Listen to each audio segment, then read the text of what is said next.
Welcome back to Bullet Catcher Gaming. This is of course Ghost Recon Breakpoint. Now if you're looking at the video title and thinking, wait a minute, did he not say last time that he was doing a part 1 and a part 2? That's correct. We weren't actually going to do a part 3 at all, but we had so much feedback within that part 1 and 2 of your feedback that we thought it was only right to do a part 3. Now I have tried to cover everything. We had some huge long comments which I have taken pieces from, and there are little things in there regards to weapons and things like that which I've kind of went over and covered in the very first features video. Now so I haven't necessarily gone into depth with all of those when it comes to camos and weapons and things like that.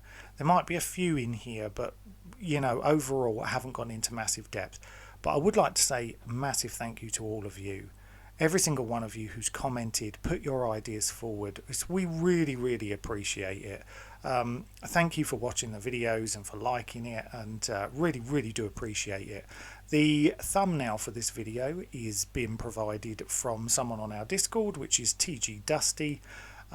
If you'd like to join the Discord, please hop on the link that you can find in the description or on the front of the YouTube channel and come and join the conversation and the competitions and things like that we do on there. We're starting to grow, and it's a good place to come and meet players and things like that. So let's get into it. This should be the last one, so apologies. You know, it's just they get quite long, so let's get into it. So real world military vehicles like Bradleys and VTOLs and things like that. You know, we have already mentioned about tanks. Personally, I'd like to see some of these. I mean, it would be cool to roll in on a Bradley or something like that, or you know, a heavily armoured kind of VTOL, something like that.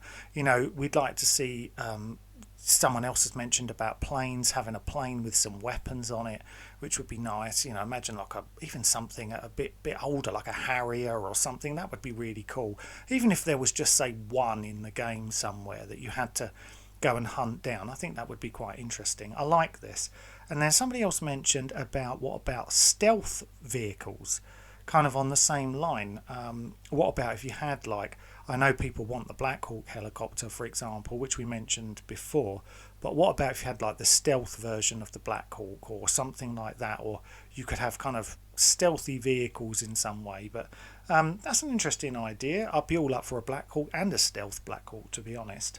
The ability to use your syringe in the water.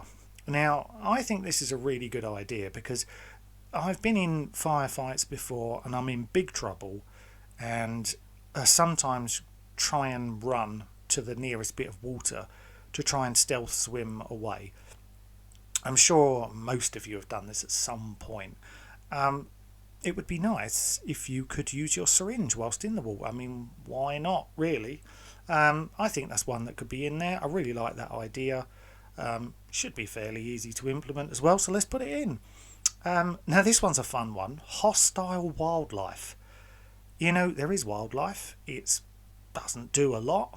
So what about if they added bears and crocodiles or alligators and things like that? Animals that if you go near, they will attack you. I think this is a brilliant idea, and surely would be fairly easy to implement as well. Yeah, I think that's a great idea. I really love that one. What about using a gun or your weapon on a bike? Because at the moment, when you're on a bike, you can't really do anything. So what if you could ride the bike with one hand and shoot with the other?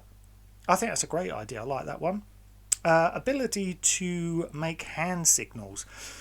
Now, this is an interesting one, which may, you know, it might split opinion, it might not. But I mean, I think the interesting thing is that milsim players would really like this.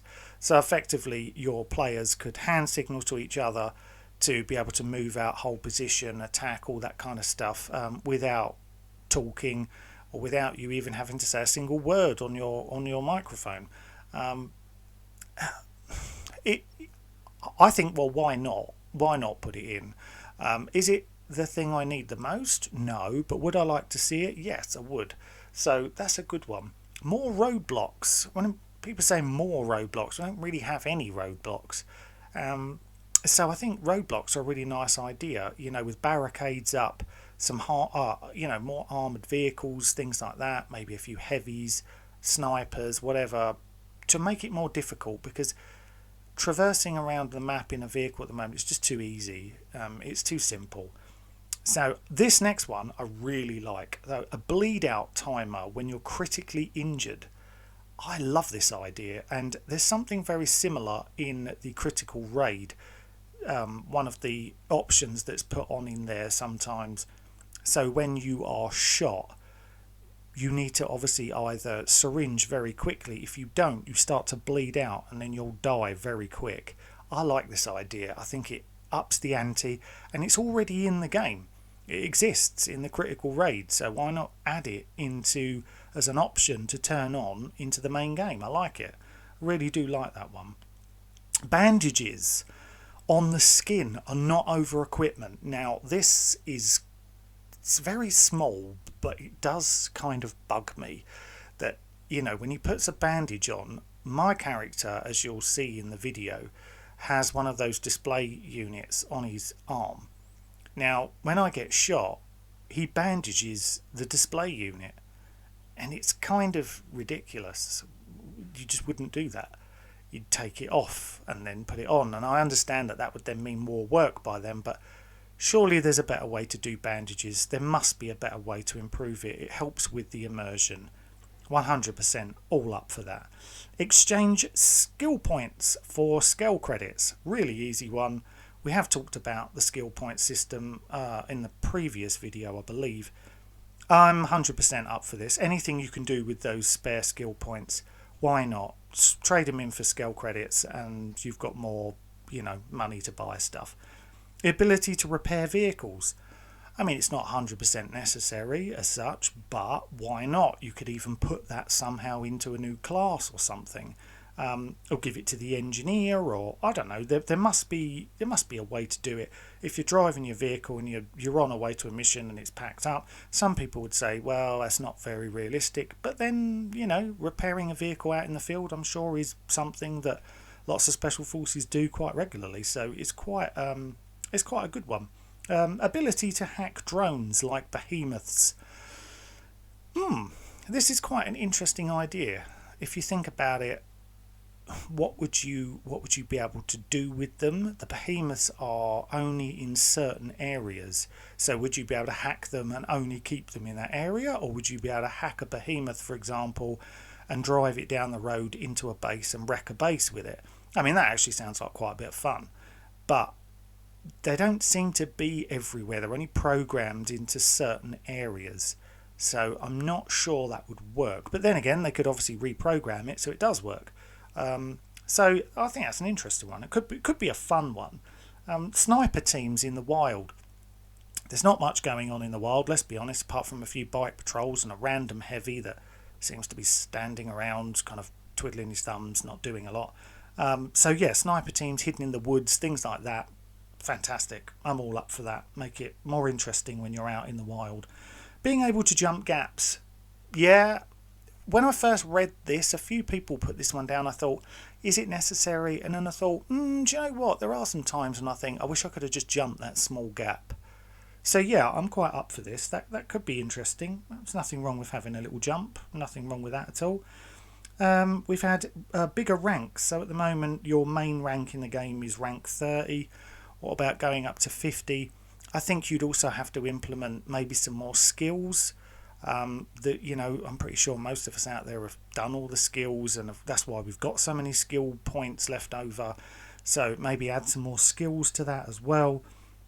More blood. People are saying they want a lot more blood. They want more blood in the knife kills. They want some more animations for the knife kills, like slitting throats and things like that. Some really in-depth stuff, so you see some, you know, the really, you know, full-on nasty gore. I'm certainly not adverse to that. The game is rated, so it's suitable to see that, so I don't have an issue with that. More blood, more gore, let's go for it. Let's be honest, when you kill someone, shouldn't be pleasant. When explosions go off, you could have arms and legs go flying into the air. I mean, I'd be quite up for that, to be honest. So we've got the ability to turn off dirt on clothing. Now, the dirt thing's been something that's come up at quite a few times. I've seen, especially on forums and things like that, where you used to get the dirt that stayed on the gun, but it removed from everything else when you were in water, but stayed on your gun. Now, I know they kind of fixed that with the ability to clean your weapon, but I can sometimes see that, I could see having an option in there to be able to switch that feature off. I can see why people would want it, to be honest. I can see it serving a purpose, and some people wanting to do it. Some people want to look shiny and new all the time, so I get that. It's not an issue. It's one of those things that if they put it in there, as long as it's not prioritised over some major things and they put it in there, I'm fine with that. Not an issue whatsoever. Proximity mines.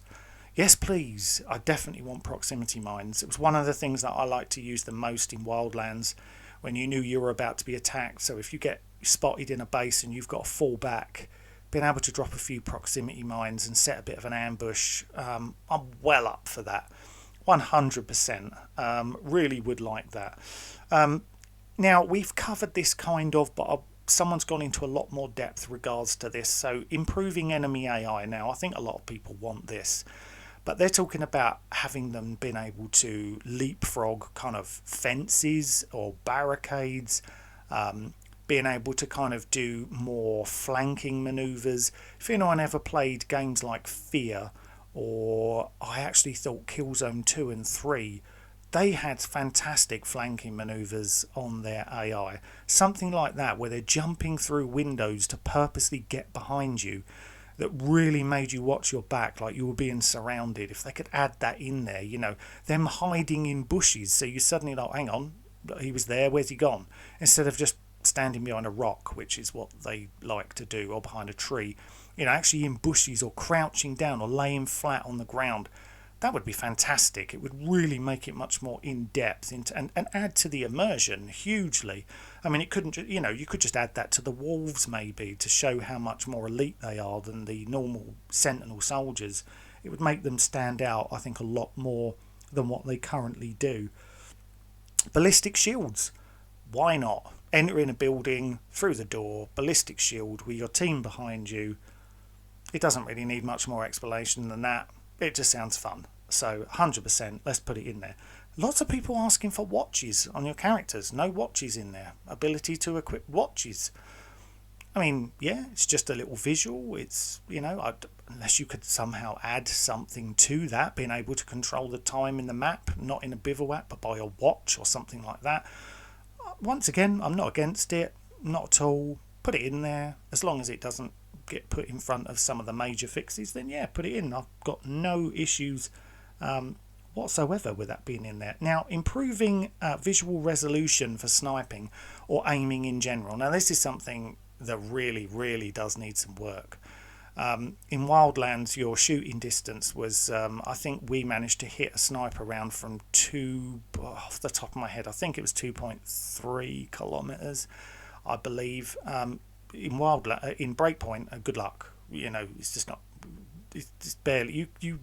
I mean, admittedly, okay, you couldn't see in Wildlands for 2.3 kilometers. To be fair, but it just they just don't render. But you look down your scope, and sometimes if you're low down to the ground at 500 meters, people are disappearing. And even if you're on a next gen console, when you can see so much further in the game than you could previously, and obviously probably if you're on PC, you should be able to see a lot further, but yet the enemies disappear, so that would be a big one. What about being able to, someone said they have served, so thank you for your service, whoever you were, fella, reload when you're sliding. He said it saved his life multiple times in Iraq, being able to reload while he's sliding and shoot when he was sliding. So please put it in the game, because that should be a kind of accurate thing that should be in there. So we got people asking for better night vision or improved night vision. 100% agree with that. People saying that they wanted bullet crack noises just to add to kind of the immersion, like that one.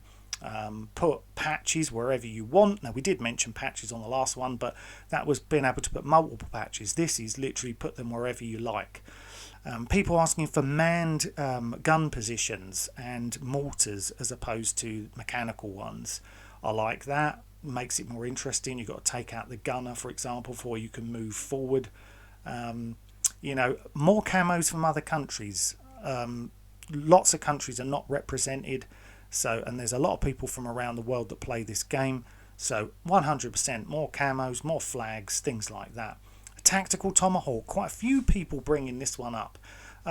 Yeah, why not? That would be pretty cool. That would look awesome as well. I can imagine some really nice kind of photo mode shots with that. And throwing knives. You know, throwing knives could be a lot of fun. You've got your knives already. Why not be able to throw them? Faction missions on Gollum Island. We recently did a video about faction missions, but they're never on Gollum. So start adding them to Gollum Island just to make them a bit more interesting until hopefully we get a rework of faction missions. Customize enemy languages. This is an interesting one. The fact that you would be able to switch them over. I can't see it happening because they'd have to re-record all the dialogue in all sorts of different languages, but it kind of sounds fun. So if you wanted your wolves and your sentinel soldiers to be German or Serbian or English or whatever it is you want them to be, they can be that. And that could be quite fun. It could be interesting. A notoriety system. So the bigger bases that you take down means that other bases would then be more heavily manned. This is interesting and would to take quite a lot to do, but it's a fun idea. You know, taking down a base, you clear it, so then another base is told, right, they've cleared that base, so this is going to be more heavily manned. I think the whole system would have to be reworked for this to happen, because obviously when you clear that base and you can jump to another part of the map, that base just respawns. I think that would work better in something like The Division, where that doesn't happen. I think you'd have to implement that style into the game before that would work, but I love the idea of it. People want to be able to level up the outcasts to use your skill points. I mean, I'm not against that. Why not? They don't serve much purpose to me, but fair enough. You know, people do use them, so why not? What about people want to take away the 360 camera option on PvP? Just to basically make it a bit harder. I think, to be honest, they need to fix PvP before they do anything like that at all. Knock out enemies without them falling to the ground. Yeah, improves immersion. Rebel support like in Wildlands. Yeah, I like this idea. This makes it fun. I liked some of the options that you had in the Rebel ones. I'd like to be able to get vehicles parachuted in. That would be more fun than jumping to bivouacs all over the place, but there you go. First person mode, quite a few people have asked for that. I don't see why they can't implement that. A lot of people would like to play the game in first person mode, and I think that would be interesting. Why not? Why not put it in there? More options on the pistols, like red dots, and more scope options and things like that. Yeah, why not? All you know, I want to see more customization across the whole board on weapons, from handguards to everything. It needs updating, changing, improving. So people asking, this is a fun one, more corpses and bodies lying around on the islands to kind of really show that Sentinel and the wolves are nasty, you know, that they've gone around killing local villagers and stuff like that. Yeah, that could be quite fun, actually. That could be more interesting. So why not? More drop leg pouches and backpacks and things like that. Yeah, put them in there. We need all that stuff. It makes your character look more realistic. Being able to attach things like grenades and stuff onto your molly system. I like all of that. That's all good stuff. Being able to tuck in and untuck your shirt. I like that option as well. What about helicopter prisoner convoys? So that's something that would be really interesting. Convoys need improving. I think we have touched on that, but that's a good one. I like that one. So last few, semi-auto on assault rifles. Yeah, on your assault variants of the rifles, should I say. Yeah, 100%. Why not? Put them on there. Like I said, more customization the better. Different gear that's not you know, Cry or 511. Yeah, like I said, more gear, yes please. And to remove the shirt, this is the best one, this is the funniest one, to be able to remove your shirt or wear shorts without socks. I mean, I'm not sure if someone was being sarcastic, but they said they want to see their team running around shirtless. I mean, if you want to kind of look like your team look like Rambo, I mean, when it comes down to it, why not? Why not have them like that? You know, but there you go. Anyway, that's the end of it. That's part 3, all done and dusted. If there are some out there, I apologise if we've missed them. We've tried to cover them as much as possible. I promise I probably won't do another one, but maybe we will down the line. Thank you so much for watching all of these. Thank you for listening to me rabble on. Massively appreciate it. Please take care out there, and we will see you again on the next one. Bye bye.